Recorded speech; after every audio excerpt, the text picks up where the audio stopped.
नमस्कार मित्रांनो, मी शेळके वकील. माझा फोन नंबर आहे 940 323 1100.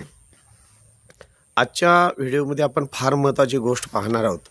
ज्यावेळी आपण भाडे करार करतो त्यावेळी साधारण सर्वसामान्य भाडेकरू किंवा जे घर मालक असतात ते 11 महिन्याचा करार करतात. आता हे 11 महिन्याचा करार का करतात, 12 महिन्याचा का करत नाहीत किंवा 1 वर्षे 2 वर्षे 3 वर्षे? ती जागा जी असते भाड्यानं ते 10 वर्षे 15 वर्षे भाडे करारपट्टीनं देण्याची इच्छा घर मालकाची किंवा त्या भाडे मालकाची असते. पण करार करत असताना मित्रांनो जास्तीत जास्त 11 महिन्याचा केला जातो. आता हा 11 महिन्याचा करार का केला जातो ह्या आजच्या व्हिडिओमध्ये आपण पाहणार आहोत. आणि 11 महिन्याचा करार केल्यामुळं, भाडे करार केल्यामुळं घर मालक आहे किंवा भाडे मालक आहे तो कशा पद्धतीनं कायदेशीर अडचणीत येऊ शकतो आणि सदरची जागा हा जो भाडेकरू असतो तो कायदेशीररित्या ताब्यातसुद्धा घेऊ शकतो. अशा पद्धतीनं भविष्यकाळामध्ये अडचणीसुद्धा भाडे जो मालक असतो, भाडे मालक, त्यांना अडचणी येऊ शकतात. त्यामुळे भाडे करार करत असताना फार मोठी काळजी घेणं आजच्या काळात गरजेचं आहे. तर भाडे करार करत असताना मित्रांनो महत्त्वाची गोष्ट, भाडे करार कशा पद्धतीनं करायचा, आजचा व्हिडिओ पाहिल्यानंतर तुमच्या लक्षात येईल की भाडे करार कोणत्या पद्धतीनं केला पाहिजे. मग ते भाडेकरू असू देत किंवा भाडे मालक असू देत.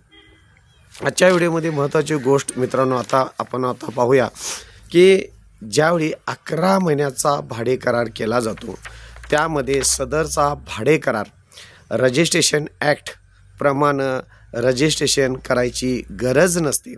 त्यामुळं सदरचा करारपत्र जे केले जाते, भाडे करारपत्र, ते 11 महिन्याचं केलं जातं. 1 वर्षाच्या पुढं जर रजिस्ट्रेशन किंवा जे भाडे करारपत्र केलं जातं त्याचं रजिस्ट्रेशन हे रजिस्टर ऑफिसकडून कंपल्सरी करण्यात आलं आहे किंवा कायद्याच्या दृष्टिकोनातून 12 महिन्याचा करार हा कंपल्सरी करण्यात आला आहे. आता रजिस्ट्रेशन करत असताना महत्त्वाची गोष्ट आहे किंवा भाडेपत्र किंवा भाडे करार करत असताना सर्वसामान्य लोक 11 महिन्याचा करतात. मग 11 महिने 29 दिवसाचा जरी केला तरी चालेल, पण करताना हा 11 महिन्याचाच केला जातो. 1 दिवस जरी पुढे गेला तर 12 महिने पूर्ण झाले किंवा 12 महिन्याला जरी टच झालं, ज्या पद्धतीनं मुलगी असू दे किंवा मुलगा असू दे, मुलीला 18 वर्षे पूर्ण लागतात लग्नासाठी, तसं मुलाला 21 वर्षे पूर्ण लागतात. तसंच हा भाडे करार आहे, त्याला जर 12 महिने पूर्ण झालेले असतील तर भाडे करार हा रजिस्टरच करावा लागतो. अन्यथा तो करार, समजा भाडे मालक आणि भाडे करार करणारा जो भाडेकरू आहे त्यांच्यामध्ये जर वाद निर्माण झाला तर सदरचा करार हा भाडेकरूच्या वतीनं होऊ शकतो. त्यामुळे सदरचा करार रजिस्ट्रेशन करायला लागू नये, त्याची स्टॅम्प ड्युटी जी आहे ती स्टॅम्प ड्युटी चुकवण्यासाठी आणि रजिस्ट्रेशन ऑफिसच्या फेऱ्या मारण्यासाठी आर्थिक त्रास, महत्त्वाची गोष्ट म्हणजे त्यातली स्टॅम्प ड्युटी चुकवण्यासाठी सदरचा हा सर्वसामान्य लोकांनी काढलेला मार्ग आहे की करार हा 11 महिन्याचा करावा. 11 महिन्याचा करार केल्यामुळे मित्रांनो फार मोठ्या अडचणीत आपण येऊ शकतो.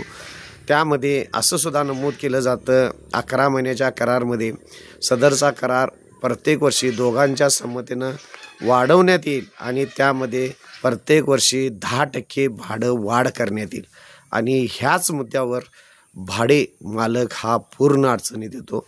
मित्रांनो भाडे करार करत असताना विचारपूर्वक, काळजीपूर्वक आणि पूर्णपणे कायद्याचं नॉलेज असल्याशिवाय, कायद्याचं ज्ञान असल्याशिवाय भाडे करारपत्र करणं चुकीचं आहे.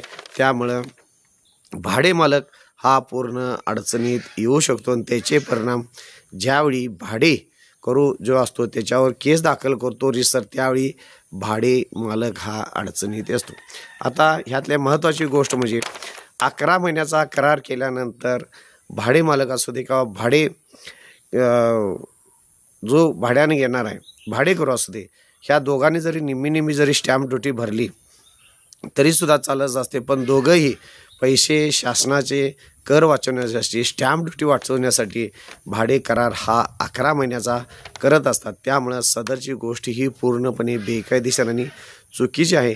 फक्त तुमची स्टॅम्प ड्युटी वाचते, पण नंतरच्या काळामध्ये भाडे मालक हा अडचणीत येऊ शकतो. महत्त्वाची गोष्ट म्हणजे ज्यावेळी कोर्टामध्ये केस स्टँड झाली भाडे मालक आणि भाडे करार करणारा त्यांच्यामध्ये, तर सुरुवातीच्या काळात ज्यावेळी केस स्टँड होते त्यावेळी जो भाडे मालक आहे त्याची नियत म्हणजे त्याला स्टॅम्प ड्युटी बुडवायची होती म्हणून त्यानं हा करार 11 महिन्याचा केलेला हे कोर्टाच्या निदर्शनात येतं. त्यामुळं तुम्ही भाडे कराराच्या बाबतीत ज्यावेळी कोर्टात जाताय त्यावेळी प्रायमा फेशी तुमची केस वीक होते. कोर्टाच्या असं लक्षात येतं की सदर करार हा स्टॅम्प ड्युटी शासनाची बुडवण्यासाठी केलेला आहे. ही तर सुरुवातीला फार मोठा धक्का बसतो. त्यानंतर असा करार जरी तुम्ही 11 महिने 29 दिवस केला तरी सुद्धा चालत असतो, पण एक दिवसामुळं काय होणार असतं हे जे करार करतात त्यांना माहिती असतं. त्यामुळं सदरचा करार हा स्टॅम्प ड्युटी करण्यासाठी केलेला जास्त असतो. महत्त्वाची गोष्ट म्हणजे त्यामध्ये जर असा करार करत असेल तर रिन्युएशनच्या कुठल्याही तुम्ही अटी टाकू नका. आता महत्त्वाची गोष्ट आपण पाहूया. आपण स्टॅम्प ड्युटी चुकवण्याच्या उद्देशानं 11 महिन्याचा करार केला आणि त्यामध्ये असं नमूद केलं आहे की ज्यावेळी हा करार संपेल त्यावेळी त्या दिवशी दुसरा करार करण्यात येईल किंवा रिन्युएशन करण्यात येईल आणि त्यावेळी वार्षिक 10% भाडं वाढ करण्यात येईल. तर ह्यामुळं असा प्रॉब्लेम येतो, समजा भाडेमालक आणि भाडेकरू यांच्यामध्ये जर वाद निर्माण झाला आणि भाडेकरू जर कोर्टात गेला, सुरुवातीला तुमचा प्रायमा फेशी नियत करून देते की तुम्ही स्टॅम्प ड्युटी चुकवणार आहे आणि ह्या क्लॉजमुळे 10% वार्षिक भाडं तुम्ही त्याच्याकडं रिन्यू झाल्यानंतर घेणार आहे. याचा अर्थ तुम्ही सदरची प्रॉपर्टीची तुम्हाला कोणत्याही प्रकारची गरज नाही आणि सदरची प्रॉपर्टी कुणाला तरी तुम्ही ती भाड्यानं देणार असता. त्यामुळं तुम्ही सदरचा क्लॉज टाकलेला असता की दरवर्षी 10% भाडे वाढ होणार आहे. ह्यामुळं तुम्ही पूर्णपणे अडचणीत येऊ शकता. समजा दरम्यानच्या काळामध्ये भाडे जो मालक असतो त्यांना जर त्या भाडेने दिलेली जागेची काही गरज असेल आणि तुम्ही जर नोटीस दिलीसा तर त्यामध्ये तुम्हाला जो भाड्याने घेणारा जागा असतो, भाडेकरू असतो, तो तुम्हाला जागा नाकारू शकतो. कारण तुम्ही त्यामध्ये असं नमूद केलेलं असतं की ज्यावेळी भाडे करार संपेल त्यावेळी नवीन भाडे करार करण्यात येईल आणि त्यामध्ये 10% वाढ करण्यात येईल. ह्या ग्राउंडवर तुम्हाला ती जागा मिळणार नाही. हा ग्राउंड फार धोकादायक मालकांच्या दृष्टिकोनातून होऊ शकतो. त्यामुळं सदरचा करार करत असताना फार महत्त्वाची गरज घेणे. समजा आता तुम्हाला सदरची जागा रिन्युएशन करायची असेल किंवा तुमचा स्वतःचा व्यवसाय टाकायचा असेल, त्या भाडेकरूला बाहेर काढायचा असेल, तर अशा वेळी हा फार मोठा धोकादायक कलम तुम्ही टाकलेला असतात. त्यामुळं तुम्ही अडचणीत येऊ शकतात. रेंट कंट्रोल ॲक्टप्रमाणे तुम्ही अशी 10% भाडेवाढ तुम्हाला घेता येत नाही. जर घेतली तर तुम्हाला त्या पद्धतीनं रजिस्ट्रेशन करावं लागत असतं आणि ह्याचाच फायदा तुमचा भाडेकरू तुमचा कोर्टामध्ये फायदा घेऊ शकतो. तुम्हाला जर भाडे करार करावायचा असेल तर 11 महिन्याचा भाडे करार केला तरी चालेल, पण कोणत्या पद्धतीनं करावा ही फार महत्त्वाची गोष्ट आहे. ज्यावेळी तुम्ही 11 महिन्याचा भाडे करार करता त्यावेळी जे काय तुमच्या नियम आहेत ते टाका, पण त्यामध्ये प्रत्येक वर्षी सदरचा करार 11 महिन्यानंतर रिन्यू करण्यात आहे हा शब्द पूर्णपणे वगळून टाका. हा जर शब्द तुम्ही टाकला तर भाडे मालक हा अडचणीत येऊ शकतो. भाडेकरू तुमच्यावर केस कोर्टामध्ये दाखल करू शकतो. त्याच पद्धतीनं भाडे करार 11 महिने पूर्ण संपल्यानंतर जो भाडे मालक असेल आणि जो भाडेकरू असेल, भाडेकरूच्या नावावर पुन्हा त्याच व्यक्तीच्या नावावर तेच भाडं ठरवून किंवा त्याच्यापेक्षा 10% वाढवून त्याच्याबरोबरच करार करू नकोसा. समजा त्याच पार्टीला जर तुम्हाला भाड्यानं जमीन द्यायची असेल किंवा जागा द्यायची असेल तर त्याच्या पत्नीच्या नावावर करा, त्याच्या आईच्या नावावर भाडे करार करा, त्याचा भाऊ असेल त्याच्या नावावर भाडे करार करा.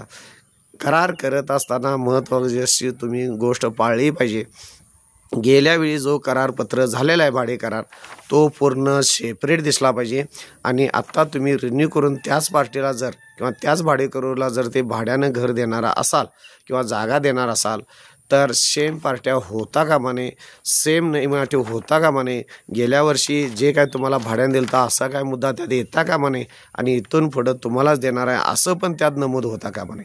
जो करार गेल्या वर्षी झाला होता त्या कराराचा आणि आत्ता करणाऱ्या इथून पुढच्या कराराचा काडी मात्र संबंध लागता कामा नये. सदरचं संपूर्ण ट्रान्झॅक्शन ही सेपरेट झाली पाहिजे. सदरचे दोन्ही व्यवहारे सेपरेट झाली तरच तुम्ही चांगल्या पद्धतीनं 11 महिन्याचा व्यवहार करू शकता.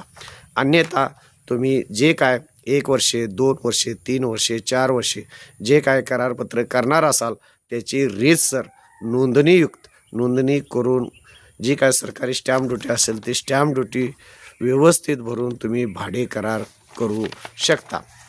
दुसरी एक फार मोठी तुम्हाला रिस्क होऊ शकते किंवा धोका होऊ शकतो. ज्यावेळी भाडेकरू आणि भाडे मालक ज्यावेळी कोर्टात जातात त्यावेळी समजा 11 महिन्याचा करार असेल तर प्रायमा फेशी हा भाडे मालक त्याची नीत दिसून येते की ह्यानं स्टॅम्प ड्युटी बुडवण्यासाठी हा भाडे करार केलेला आहे. आणि अशावेळी मेहरबान कोर्टाच्या निदर्शनास आलेच आणि कोर्टामध्ये जर मोठ्या प्रमाणात त्यामध्ये गुंतागुंत निर्माण झाली तर तुम्हाला जास्तीत जास्त पेनल्टी स्टॅम्प ड्युटी बुडवल्यामुळं पेनल्टी लागू शकते आणि जे भाडं आहे त्याच्यापेक्षा कितीतरी पटीने तुम्हाला पेनल्टी भरावी लागत असते. त्यामुळं सदरचा करार करत असताना फार काळजीपूर्वक करणे गरजेचं आहे. त्यामुळं जो काय करार करायचा असेल एक तर रजिस्टर करा किंवा जो कर 11 महिन्याचा करणारा असला तर दोन्ही पार्ट्या वेगळ्या पाहिजेत आणि जर वर्षी सेपरेट करार केला पाहिजे. मागच्या कराराचा पुढच्या कराराचा काहीही संबंध आला नसला पाहिजे. त्यामध्ये अजिबात नमूद करा नाही की गेल्या वर्षी तुम्हाला 1200 रुपयानं भाडं घेतलं तर ह्या वर्षी तुम्हाला 1500 रुपये घेणार असल्या प्रकारचे कोणताही क्लॉज येता कामा नये. गेल्या वर्षी जर तुम्ही 1000 रुपये घेतला असेल त्यांना जर 200 रुपये किंवा 100 रुपये वाढ करणार असेल तर वाढ हा शब्द कुठेही घेऊ नकोसा. प्लेन करार करा की चालू वर्षी तुम्हाला मी जागा भाड्यानं देत आहे आणि गेल्या वर्षीच्या व्यक्तीला ज्या भाड्यानं करून दिली त्याच व्यक्तीला तुम्ही देऊ नका. मग त्याच्या पत्नीला द्या, भावाला द्या किंवा मुलगा जर सज्ञा नसेल तर त्याच्या नावावर द्या. अशा पद्धतीनं तुम्ही 11 महिन्याचा करार करू शकता. आणि महत्त्वाची गोष्ट ज्या पद्धतीनं चांगले जे वकील ज्ञानी ह्या गोष्टीतले आहेत त्यांचा रीतसर तुम्ही सल्ला घेतल्याशिवाय कोणत्याही नोटरीकडं सदरचं करार भाडे करारपत्र करू नका. अन्यथा 4 पैसे वाचवा जाशीला आणि जी कोट्याची प्रॉपर्टी तुमची आहे ती घालवून बसीला. अशा पद्धतीनं चुकीच्या पद्धतीनं भाडे करारपत्र करू नका. पुन्हा मी का सांगत आहे अशा अनेक केसेस मेहरबान कोर्टामध्ये स्टँड झालेले आहेत आणि भाडेकरूंनी मीच मालक होऊन म्हणजे ॲडव्हर्स पोझिशननं मालकी हक्क मागितलेले आहेत. त्यामुळे भाडे करारपत्र करत असताना जे तुमचे जवळचे वकील असतील त्यांचा सल्ला घेतल्याशिवाय भाडे करारपत्र करू नकोसा. 300 रुपयाला आणि 200 रुपयाला कोणतरी नोटरी करून देतो म्हणून नोटरीवाल्यांच्याकडे जायचं आणि जे बॉन्ड रजिस्ट्रार त्यांच्याकडे करारपत्र करायचं. सदरचं करार हे कोणत्याही प्रकारचं कायदेशीर नॉलेज त्या व्यक्तींना नसतं. जे पाठीमागल्या पानावर आहे ते पुढील पानावर प्रिंट करतात आणि तुम्हाला त्या पद्धतीने करारपत्र केले जातात. आणि असे लोक वकिलांना सांगत जातात की आम्हाला तिथं 200 रुपये करून दिलं, 500 रुपये करून दिलं आणि साहेब तुमची जादा फी कशी. ज्यावेळी कोर्टात केस स्टँड होती त्यावेळी घर जायची पाळी होती ते मग त्यावेळी वकील हुडकत बसायची पाळी होती. अशा पद्धतीनं चुकीचं अनेक व्यवहार झालेले आहेत. त्यामुळं माझी विनंती आहे तुम्हाला कोणताही करारपत्र करत असताना मग ते भाडे करार असू दे किंवा कोणताही करारपत्र असू दे त्या गोष्टीतलं ज्ञान असणाऱ्या माणसांनाच. आता हे जे कायदेशीर ज्या गोष्टी आहेत ते वकिलांनाच त्यातलं ज्ञान नसतं. त्याच्याशिवाय तुम्ही कुणाही सल्ला घेऊन जा. समजा एखादा पेशंट असेल तर त्या पेशंटला डॉक्टरलाच धावला पाहिजे, त्या पेशंटला वकिलाला धावून चालणार नाही आणि जे कायद्याचं नाही त्याला डॉक्टरचा सल्ला घेऊन चालणार नाही. त्यामुळे ज्याला ज्याच्यातलं नॉलेज आहे त्यांचाच तुम्ही योग्य तो सल्ला घ्या आणि जे काही करारपत्र असेल किंवा कायदेशीर गोष्टी असेल हे वकिलांचा सल्ला घेतल्याशिवाय कोणत्याही प्रकारे करू नका. 4-2 रुपये वाचवण्याकडे लक्ष देऊ नका. विनाकारण आपण भविष्यकाळामध्ये मुलांना अडचणीत आणू शकतो किंवा स्वतः भविष्यकाळात अडचणीत होतो. चुकीचा एखादा शब्द जरी कायद्याच्या दृष्टिकोनातून चुकीचा झाला तर तो भाडे मालकाच्या अंगलटी येऊ शकतो. मित्रांनो, माझ्या चॅनलला अतिशय चांगल्या पद्धतीनं तुम्ही सबस्क्राईब केलेत आणि माझे चांगल्या पद्धतीनं तुम्ही व्हिडिओ पाहता. जर काय आपल्याला शंका असेल तर फोन करा. कमेंटमध्ये आपली एखादी काय शंका असेल तरीसुद्धा मला कमेंटमध्ये सांगा. माझ्या चॅनलला पुन्हा एकदा सबस्क्राईब करा, लाईक करा, शेअर करा. धन्यवाद मित्र.